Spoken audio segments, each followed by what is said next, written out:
Faithful to the original, enhanced graphics and gameplay, quality of life improvements across the board. Resident Evil 4 has a lot to live up to, especially since this is a remake of one of the highest rated games of all time. With a new report put out by the latest Edge magazine issue, it looks like the developers are trying to be more faithful to the original source material in this remake than the remakes of Resident Evil 2 and especially Resident Evil 3. Promising news, and one that we'll get into right now. Coming out on March 24th, 2023, we have just north of 2 more months until we get our hands on this remake of one of the most celebrated games of our time. Bill me for the repairs later. Remakes are challenging. Change too little and players may feel like they may as well be better off playing the original. Change too much, however, and players may feel like, again, they're better off with the original, since the original identity was changed so dramatically that it offered a completely different play experience. Now, some people certainly do enjoy the creative liberties developers use to change the experience in a given remake, like Final Fantasy VII Remake to name but an example. And although the highly altered Resident Evil 3 remake has left a lot of people split on how that title will ultimately be remembered, the developers at Capcom have taken all the feedback from their previous 2 remakes to heart when embarking on a remake of arguably the most celebrated game in the Resident Evil franchise. This video covers the new information we got from Edge magazine's newest article about the game, in which the team has informed the public that one of the most controversial parts of the game is indeed being represented in the remake. That controversial part of Resident Evil 4 is none other than the island location, which saw players infiltrate the tight, action-heavy corridors of the industrial island during the game's final chapter. This chapter was a few hours long and sported the most action-heavy moments in the game, thrusting numerous ganados at the player as they navigated Leon through the island's narrow corridors, shooting and exploding all manner of explosives and terrifying regenerators to rescue the president's kidnapped daughter, Ashley. It was certainly an over-the-top section of the game, and one that often replaced the tension with bombastic, explosive action gameplay. Even being deemed one of the most controversial and disliked parts of the original Resident Evil 4, the developers were quick to state that the island is, indeed, making its return to the Resident Evil 4 remake. This news suggests that, even though the developers knew that the fans had mixed receptions of the island, that its inclusion marks a more committed approach to faithfully remaking Resident Evil 4.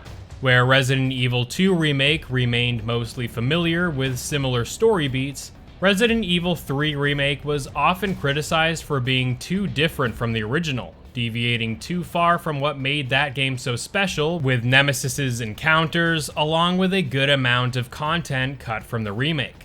Understanding this, the developers of Resident Evil 4 Remake seem to be playing it smartly by sticking close to the source material of the already excellent and fine-playing Resident Evil 4, while making smart enhancements to the title in areas that haven't aged particularly well. Watch this video from this card on your screen to hear more about the gameplay and graphical enhancements over the original, but let's stay a little bit longer on the island here for just a minute, shall we? Question for you all. Was this part of the game really all that bad? Sure, the gameplay was a lot more action-oriented, especially the section in which your helicopter friend, Mike, was helping you mow down ganados left and right with his well-aimed machine gun fire. My name's Mike. You looking for firepower, you come to the right place. Mike, you have been missed.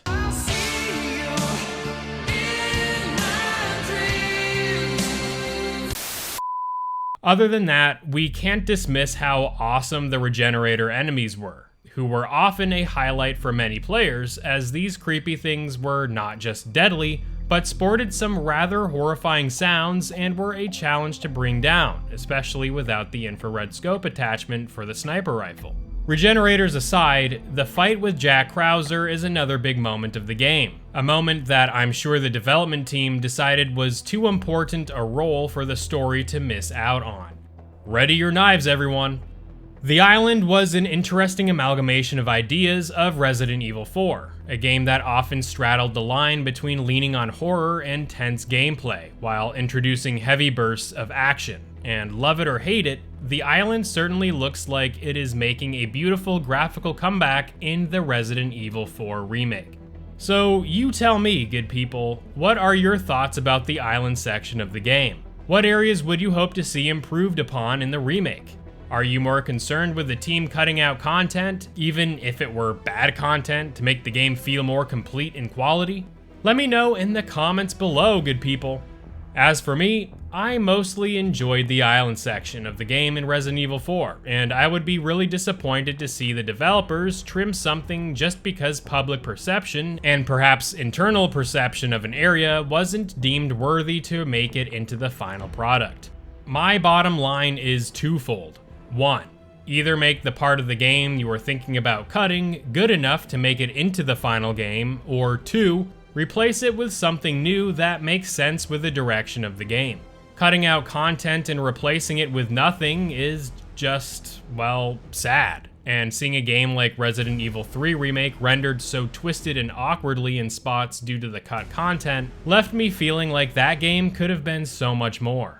With Resident Evil 4 being a remake with arguably much more hype and interest behind it, let's hope that even though the Island section is indeed playing a role in the final game, that it is a role well deserved by making that section serve as a fitting payoff as the finale to this legendary game. I will also say here that the developers have also said that each of the game's 3 sections, the village, the castle, and the island, were all separated into 3 separate teams that were worked on. Ambitious and hopefully able to pay off in the end, I hope these teams were armed with good leadership and direction to pull off this large single-player campaign, and that the sum of the parts results in a satisfying game many of us were dreaming of being remade ever since Resident Evil 2 got its amazing remake treatment. It is comforting that the team behind the Resident Evil 4 remake is the team that worked on the critically acclaimed Resident Evil 2 remake. The article from Edge magazine concludes that although 3 major areas of Resident Evil 4 remake were split into their own sections, the teams came together to make sure that all sections fit cohesively together. I know I spent a lot of time going over this one, albeit important and controversial section of the game, but let this serve as potential comfort in knowing that the developers are making sure to stick closer to the source material with this remake instead of introducing completely new areas and enemies altogether.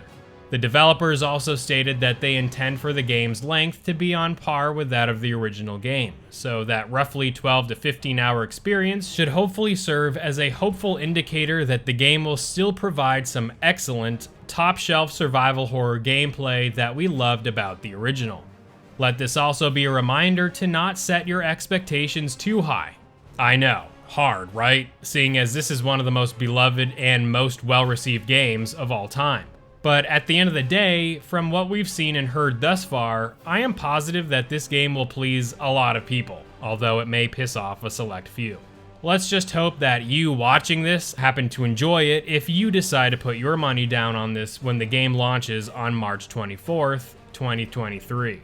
In case you didn't want to pay for the game and want to win a free copy of Resident Evil 4 Remake paid for by yours truly, stay tuned as I will be doing a giveaway of this game a month before the game releases. So yeah, what do you all think about this news regarding Resident Evil 4 Remake? Let me know in the comments, and also make sure to view this video here on your screen if you want an overview of all the awesome new graphical and gameplay enhancements coming to Resident Evil 4 Remake. Thank you all for the awesome support, and I look forward to seeing you in the next video. Peace, and Happy New Year!